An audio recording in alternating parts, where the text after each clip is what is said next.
हम यहां पर चर्चा की शुरुआत आपसे ही करना चाहेंगे। आपसे जानना चाहेंगे, आप ब्रेक से पहले सुन रहे थे, अधीर रंजन चौधरी ये कह रहे थे कि विपक्ष ने चर्चा नहीं होने दिया, चर्चा की जगह संसद थी। देखिए, ऐसा है कि ये 3 दिन से सरकार की तरफ से इस तरह की बयान आ रही हैं। जी चर्चा किस बिंदु पे होगा कि लोकसभा के अंदर या राज्यसभा के अंदर, अगर संसद का अगर हम लोग नियम कानून देखें तो 3 तरीके से चर्चा होती है। जी या तो चर्चा 184 के तहत कराइए, चर्चा 193 के तहत कराइए, या चर्चा कार्यस्थगन प्रस्ताव के माध्यम से कराइए। अभी आपने देखा जिस समय ये सदन चालू हुआ बादल अधिवेशन में, तो शुरुआत के समय में भारतीय जनता पार्टी ने कार्यस्थगन प्रस्ताव लाया और कोकराझार के मुद्दे पे हम लोग कार्यस्थगन प्रस्ताव के ऊपर चर्चा की। चर्चा के बाद में आप लोगों ने देखा, माननीय गृह मंत्री चर्चा के जवाब में उन्होंने कहा, एक लिखित जवाब लेके आए थे जी। और उन्होंने जवाब देते हुए कहा कि मैं स्वतः अगर इस कार्य स्थगन प्रस्ताव विपक्ष के तरफ से नहीं भी आया होता तो मैं इसको पढ़ने वाला था, मैं सो मोटो इसको पढ़ने के लिए मैं आया था। तो दिन भर चर्चा हुई। दिन भर चर्चा होने के बाद कई तरह की बात उसमें उठ के आए कि किन किन कारणों के चलते आसाम सहित पूरा उत्तर पूर्वांचल इतने समय से जल रहा था और उसके कॉन्सिक्वेंसेस जो घटनाएं देश के अंदर घटी, तो सरकार उसके जवाब में कह रही हम लोगों ने लुंगी बांटा, यहाँ टूथपेस्ट बांटे गए। एक मूल जो बात है, आप देखिए संसद का नियम है, किसी सत्र के दौरान अगर किसी बिंदु पे एक बार चर्चा हो जाए तो उस विषय को वापस आप चर्चा पे नहीं ला सकते। संख्या बल का खेल है लोकतंत्र में, सबको मालूम है। सरकार के पास संख्या है, सरकार के पास स्पष्ट बहुमत है और 193 के तहत अगर चर्चा करा लेते तो सरकार के पास संख्या बल थी, संख्या बल के आधार पर सरकार जीत जाती। इसके बाद पूरे के पूरे सदन में इस विषय पे कोई चर्चा नहीं हो सकती थी, कहीं बात नहीं हो सकती थी। मूलतः विषय कहां से आया, आपको 3 साल पूर्व में जाना पड़ेगा। जब कॉमनवेल्थ गेम्स का मामला सामने आया तो माननीय प्रधानमंत्री जी ने कहा कि कमेटी बनी हुई है, सुंगलू कमेटी उन्होंने केंद्र की ओर से बनाए थे। सुंगलू कमेटी की रिपोर्ट आने दीजिए, रिपोर्ट के बाद हम अगर कार्रवाई नहीं करेंगे इसके बाद आप हमारे ऊपर आरोप लगाएंगे। हमने देखा सुंगलू कमेटी की रिपोर्ट आई। रिपोर्ट आने के बाद में जो प्रधान अभियुक्त थी मुख्यमंत्री शीला दीक्षित, आज भी वो बनी हुई है, उनके ऊपर न कांग्रेस की तरफ से कुछ कार्रवाई हुई न सरकार की तरफ से कार्रवाई हुई। दूसरी तरफ से जिनको जेल भेजा गया, कलमाडी, जब चार्जशीट हुई, सुरेश कलमाडी के नाम चार्जशीट से गायब है और उनको बेल पे वो बाहर आ गए।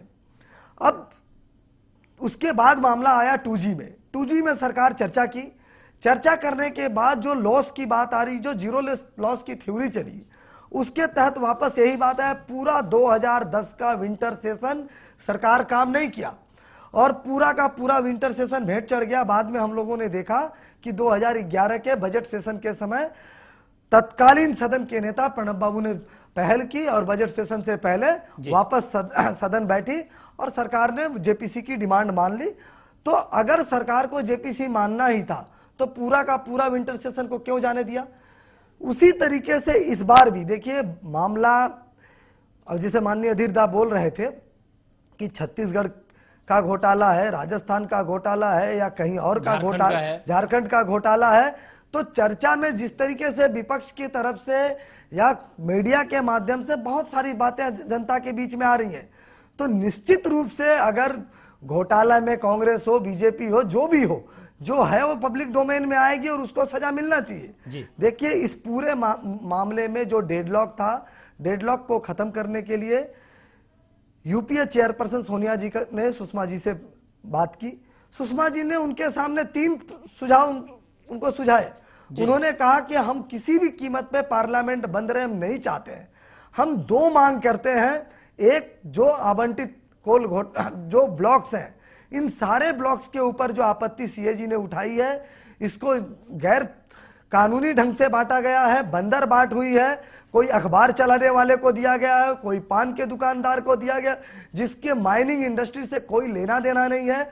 और 27/8/2012 को सदन में माननीय श्री प्रकाश जायसवाल जो कोयला मंत्री हैं, भारतीय जनता पार्टी के सांसद, राज्यसभा में के सांसद प्रकाश जावड़ेकर के एक प्रश्न, मैं 1 मिनट बोल के कंक्लूड करूंगा।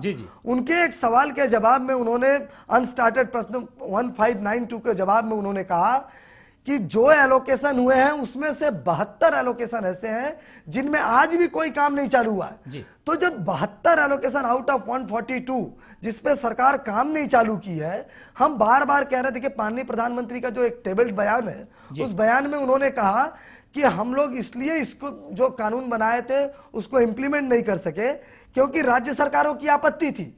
लेकिन कल जो पीएमओ का जो रिपोर्ट पब्लिक डोमेन में आया है उसमें कहा गया है 11 जुलाई 2005 को प्रधानमंत्री के प्रिंसिपल सेक्रेटरी टीके नायर की अध्यक्षता में मीटिंग हुई। उस मीटिंग में यह निर्णय लिया गया कि प्रदेशों का जो डिमांड है उसको खारिज किया जाता है। दूसरा बात आया कि अगर इलेक्ट्रिक की कीमतें बढ़ेंगी तो क्या होगा, तो वहां यह कहा गया जो विंडफॉल गेन होगा, मतलब जो खर्चे के बाहर से जो कमाई आएगी उस कमाई को सरकार के अकाउंट में ट्रांसफर कर दिया जाएगा, अन्यथा बिजली की कीमतों में बढ़ोतरी नहीं होगी। इसलिए सरकार की इस पूरे पीएमओ की इस मीटिंग को माननीय प्रधानमंत्री ने इंडोर्स किया है। यह कल से पब्लिक डोमेन में है। एक ही साथ 28 जुलाई 2004 को ये कॉन्सेप्ट को यूपीए ने एक्सेप्ट मंजूरी दी। चलिए कुल मिलाकर आप और ये कहना चाह रहे हैं कि 11 सितंबर 2004 को प्रधानमंत्री कार्यालय ने कह दिया कि इसको हम लोग नहीं मानते। आप ये कहना चाह रहे हैं कि जो भी कार्यशैली सरकार की रही है उसमें कहीं भी विश्वसनीयता नहीं दिख रही थी, इसलिए विपक्ष अपनी मांग पर अड़ा रहा और नतीजतन संसद नहीं चलने दिया गया। एक और सवाल रितेश जी हम आपसे पूछना चाहेंगे, ठीक है कांग्रेस ने क्या किया नहीं किया जनता भी जान रही है और आप भी जनाने की कोशिश कर रहे हैं, छत्तीसगढ़ के मुख्यमंत्री को दिल्ली आने से क्यों मना किया गया? क्यों आपकी पार्टी ने उनको कहा गया कि आप मीडिया के सामने नहीं आए, उनके प्रेस कॉन्फ्रेंस को रद्द करवा दिया? देखिए मुझे मालूम नहीं आपका इस खबर का सोर्स क्या है जी। छत्तीसगढ़ के कोल ब्लॉक आवंटन के साथ ये जो नया सीएजी के घोटाले के साथ आप इसको टाई अप मत कीजिए जी।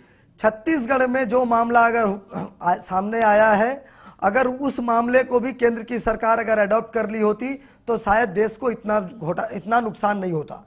छत्तीसगढ़ में क्या था, छत्तीसगढ़ के अंदर छत्तीसगढ़ माइंस डेवलपमेंट कॉरपोरेशन का वो माइंस है, उस माइंस के साथ तथाकथित संचेती जिनका नाम आ रहा है, संचेती बंधु की जो कंपनी है उस कंपनी ने उनके साथ जॉइंट वेंचर किया। आज भी उस माइंस के मालिक संचेती नहीं है, उस माइंस के मालिक छत्तीसगढ़ माइंस डेवलपमेंट कॉर्पोरेशन है। 51% share Chhattisgarh mines development corporation के पास है, 49% शेयर उनके पास है। वो सिर्फ माइनिंग का मामला है, वो इस तरह से बांटा नहीं गया है, उसकी मालिकाना हैंडओवर नहीं किया गया है। जीरो, बिना पैसे में पान वाले को, रेडी वाले को, अखबार वालों को जिस तरीके से हमारे साथ भाकपा माले के नेता